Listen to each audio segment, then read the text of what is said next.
तो ये हम जिस लोक में रह रहे हैं ये ऐसा स्थान है कि हमने अगर पुण्य करने पड़ेंगे इस शरीर से तो मेहनत करनी पड़ेगी, काम भी छोड़ना पड़ेगा, 10 रुपये भी लगाने पड़ेंगे, तब हम पुण्य प्राप्त कर सकते हैं। और साधना हमारी शास्त्र अनुकूल हो,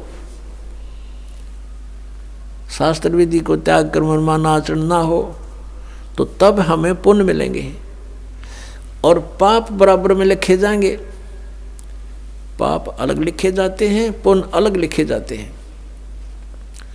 जब तक हम कबीर परमेश्वर की शरण में नहीं आते हैं परम संत के माध्यम से, तब तक हम जो साधना करते हैं चाहे वो शास्त्र अनुकूल भी क्यों ना हो, तो भी हमारी दोनों लिखे जाएंगे, पुण्य न्यारे पाप अलग, और दोनों ही हमें प्राप्त होंगे।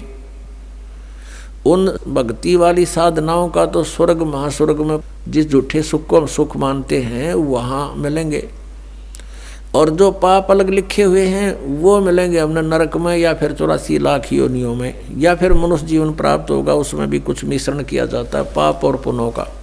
तो कहने का भाव ये है कि जहाँ हम रह रहे हैं वो और जिन भगवानों को हम पूज रहे हैं उनकी पूजाओं से हमारे संचित कर्म नहीं कट सकते। प्रारब्ध का जो कर्म, प्रारब्ध का कर्म वो होता है जो हमारे जीवन में लिख दिया जाता है, जिसको हम भाग्य बोलते हैं, किस्मत, वो दोनों भोगने पड़ेंगे। और कबीर परमेश्वर की शरण में आने के बाद ये परमात्मा कहते हैं, यजुर्वेद अध्याय नंबर 5 के और मंत्र नंबर 32 में कहा है कि उसी कसी कबीर अंगारी असी बम्भारी असी। अग अंगारी माने अग माने पाप, अरि माने शत्रु, पापों का नाशक, वो कबीर है, कबीर देव का, हम उसको कबीर साहब बोलते हैं। बम्भारी माने हमारे कर्मों के बंधन को काटने वाला, बम्बर माने बंधन, और अरि माने शत्रु, बम्भारी। तो बम्भारी जो बंधनों का शत्रु है वो कबीर देव है, कबीर साहब है। और वो रित धामा सवर ज्योति रित धामासी, वो स्वयं प्रकाशित है उसका शरीर परमात्मा का, जैसे सूर्य स्वयं प्रकाशित है ऐसे ही परमेश्वर का शरीर स्वयं प्रकाशित है, साकार है, मनुष्य सदृश है, नर आकार है, मनुष्य तुल्य है वो। और वो सतलोक में रहता है। अपनात्मा परमात्मा ने 600 वर्ष पहले अपनी अमृत वाणी में बोला था, कबीर वाणी में, सच्चिदानंद घन ब्रह्म की वाणी में 600 वर्ष पहले कहा था कि वेद मेरा भेद है, मैं मिलूँ वेदन में नाही, और जौन वेद से मैं मिलूँ वो वेद जानते नहीं।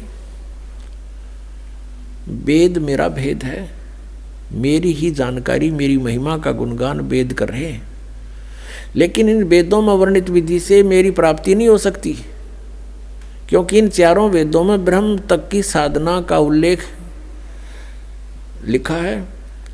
और 5वां जो वेद था सूक्ष्म वेद, जो सच्चिदानंद घन ब्रह्म की वाणी, यानी 5वां वेद था, उसको नाश कर दिया इस काल भगवान ने कि कहीं इन मेरे अंतर्गत जितने प्राणी हैं इनको भगवान का पता ना लग जाए और इस साधना को करके ये मेरे जाल से निकल ना जाए। इस दृष्टिकोण से इस काल भगवान ने वो 5वां वेद नाश कर दिया। उस 5वें वेद के नाश की पूर्ति करने के लिए परमेश्वर स्वयं चल कर आते हैं सतलोक से, और फिर वो जानकारी देते हैं खुद आकर के। वो कहलाती है सच्चिदानंद घन ब्रह्म की वाणी। श्रीमद् भगवत गीता अध्याय नंबर 4 के श्लोक नंबर 32 में कहा है कि अर्जुन, जो 25 से लेकर और 31 तक जिन मंत्रों की श्लोकों में जो व्याख्या है, कोई तो योगासन करता है, कोई देवताओं की पूजा करता है, कोई तीक्ष्ण अहिंसावादी बनकर मुंह पर पट्टी बांध कर नंगे पैरां घूमता है, कोई जीव इंसाना हो जाए ऐसी साधनाएं करते हैं, कोई स्वाध्याय ही करता है, कोई केवल अपने श्वास उस श्वास पर ध्यान देता है कि श्वास बाहर जाता है, वो श्वास अंदर आ जाता है, इस पर देखते रहो, बस यही क्रियाएं हैं, यही साधना है। ना देखोगे तो भी श्वास तो आवे जावेगा, ना तुम्हारे देखने तक के कला ड्यूटी है उसमें। तो बिना ज्ञान के ये धक्के दे रखे थे, डरे डुआ रखे थे अपने से। ये साधनाएं ठीक नहीं थी, शास्त्र विधि को त्याग का मनमान्य आचरण था। तो कहता है इन 25 से लेकर 30 तक जो ये श्लोकों में चौथे अध्याय के गीता जी में साधना या साधक अपनी साधना को पापनाशक जानते हैं और इसलिए वो कर रहे हैं। एक दिन उनको ये पता लग जाए गलत है, तुरंत छोड़ देंगे वो। तो फिर कहा गीता जी अध्याय नंबर 4 के श्लोक नंबर 32 में कि वो यथार्थ ज्ञान इन यज्ञों का, जो यज्ञ कर रहे हैं ना परमात्मा पाने के लिए ट्राई कर रहे हैं, यज्ञ माने धार्मिक अनुष्ठान, इन धार्मिक यज्ञों की अनुष्ठानों की जानकारी बहुत विस्तार के साथ लिखी है सच्चिदानंद ब्रह्म की वाणी में। ब्रह्मणे मुखे यानी उस परमात्मा ने अपने मुख से आकर बोली है उस वाणी में, वो यथार्थ ज्ञान लिखा हुआ है। अपनात्मा वो है सच्चिदानंद घन ब्रह्म की वाणी, कबीर वाणी। और परमात्मा कहते हैं ये चारों वेद मेरी ही महिमा का गुणगान कर रहे हैं, लेकिन मैं इन वेदों में वर्णित विधि से प्राप्त नहीं हो सकता। आपको दिखाते हैं यजुर्वेद, यजुर्वेद अध्याय नंबर 5 का मंत्र नंबर 32 में कबीर अंगारी असी बम्भारी असी, ये देखिएगा, ये है यजुर्वेद और महर्षि दानंद द्वारा इसका अनुवाद है। इसके प्रकाशक कौन है?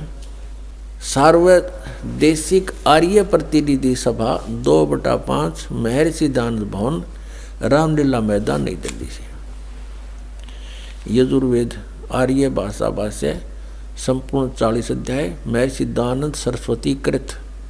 इस दानंद जी ने इसका अनुवाद किया है। ये लेखक नहीं है वेदों का, केवल अनुवाद करता है, जैसे गीता जी के गढ़े अनुवाद करता है। और मुद्रक ये हैं Prince offset printers 1510 Pataudi house Daryaganj नई दिल्ली से। अब इसके 5वें अध्याय के 32वें श्लोक में दिखाते हैं आपको। ये 5वां अध्याय और ये है नीचे 32वां मंत्र 32।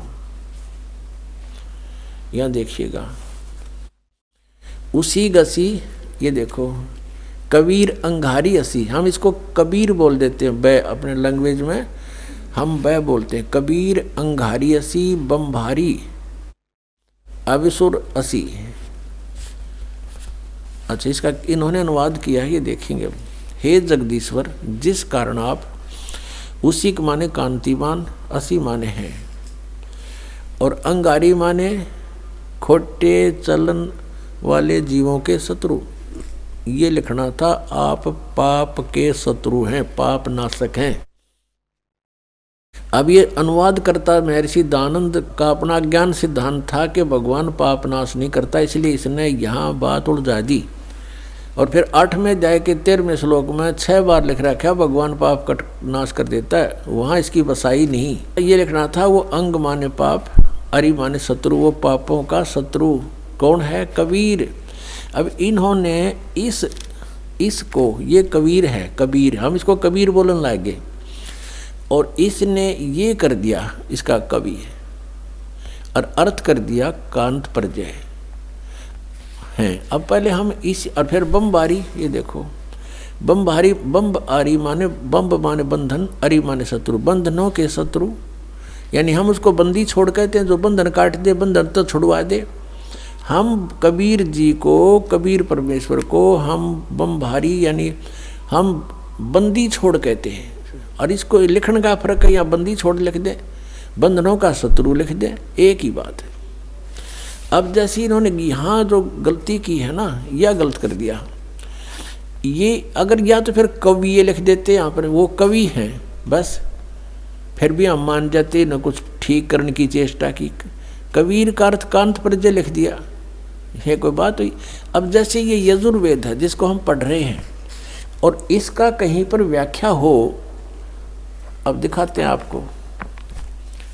अब जैसे ये इसी यजुर्वेद का अब 36वां अध्याय है, ये देखो, ये 36 अध्याय, 36 अध्याय यानी 36, 36, और इसका ये प्रथम मंत्र है, ये रहा। इसमें ये लिखा है रचम वाचम प्रपदे मनो यजु प्रपदे, ये यजु शब्द लिखा है। अब ये है यजुर्वेद के विषय में, और इसका कोई अर्थ कर दे वो गलत करेगा, इसका यजुर्वेद ही लिखना पड़ेगा। यो जैसा कि इस महर्षि ने ये ठीक किया, यहाँ पर ये है यजु, इसका यहाँ अनुवाद किया है, वहाँ मूल पाठ था। ये देखो ये यजु शब्द है और इसका यजुर्वेद लिखना पड़ा, ये सही अर्थ बना यहाँ पर। यदि इस यजु का अर्थ कर देते यज्ञ स्तुतियों का संग्रह, तो के बेराव का के है संग्रह, यज्ञ स्तुतियाँ लिख दे इसकी यज्ञ स्तुति, तो यजु का अर्थ यहाँ लिखना पड़ेगा कि वह है यजुर्वेद के बारे में कहा जा रहा है। तो ठीक जहाँ इन्होंने कवि कर दिया उसको हमने कबीर देव कर पढ़ना पड़ेगा, कबीर देव लिखना था। देखो हम फिर आते हैं वही 5वें अध्याय के 32वें श्लोक पे, ये 32वां श्लोक यजुर्वेद का। अब यहाँ इसने जो कवि कर दिया, यहाँ लिखना था वो कबीर देव है, बस वो कबीर देव लिख देते। हम कबीर देव कहने लगे, देव को परमेश्वर, देव का अर्थ परमेश्वर होता है, तो यहाँ लिखना था वो कबीर देव हैं। और देखो यहाँ लिखा है रतधामासी सवर ज्योति, रतधामा इन्होंने खुद लिखा है। रतधामा माने सतधाम युक्त, हम सतधाम कहो सतलोक कहो इसको, ये सतलोक रतधामा नो कारण ये फलाना रतधामा माने सतलोक वाला, सतलोक का निवासी, वो कहते हैं ये फलाने गांव का है, हाँ यो फलाना वो गांव का है। तो ये ऐसे है कि वो रतधामा वो सतलोक में रहता है। और सवर ज्योति देखिए अड़ंगा कर रखे अनुवाद का, अंतरिक्ष को प्रकाश करने वाला सवर ज्योति, स्वयं प्रकाशित, वो स्वयं प्रकाशित है, परमात्मा है, वो सतलोक में रहता है। कबीर उसका नाम है और वो ही अंगारी है, पापों का शत्रु है, बंधनों का शत्रु है, यानी बंदी छोड़ है वो कबीर अंगारी असी। ये कबीर, हम इसको कबीर बोलते हैं कबीर। हम लक्षण भी कबीर लागे, पड्डी की मात्रा भी लिख दें।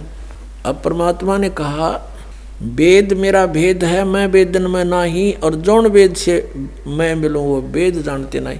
ये देखिएगा ऋग्वेद भाषा भाष्य द्वितीय भाग, ये कहाँ से प्रकाशित है?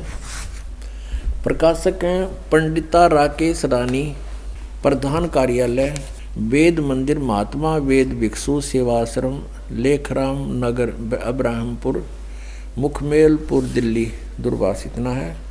और नीचे लिखा है दान संस्थान नई दिल्ली का प्रकाशन। और इसका यहाँ अनुवाद करता है ये 9-10 मंडल हैं ये। महात्मा वेद भिक्षु भारतेंद्र नाथ दान संस्थान करोल बाग नई दिल्ली। इसके 10वें सूक्त के 10वें मंडल के और सूक्त नंबर 49 में दिखाते हैं आपको। ये देखिएगा ऋग्वेद मंडल नंबर 10 और सूक्त 49 इसका ये पहला ही मंत्र है। 49 सूक्त का ये पहला मंत्र है। इसमें लिखा है कि मैं स्तुति करने वाले को, यानी पूर्ण परमात्मा अपनी महिमा वेदों में लिख रहे हैं। और इसका अर्थ है कि अहम दा ग्रहणते पूर्वम स्वहम ब्रह्म करणम। अब पूर्ण परमात्मा कहता है ब्रह्म की उत्पत्ति मैंने ही की। अब यहाँ देखो इनका अनुवाद देखें, मैं स्तुति करने वाले को सनातन निवास योग्य लोक, सनातन ऐश्वर्य निवास योग्य लोक मोक्ष तथा ज्ञान प्रदान करता हूँ।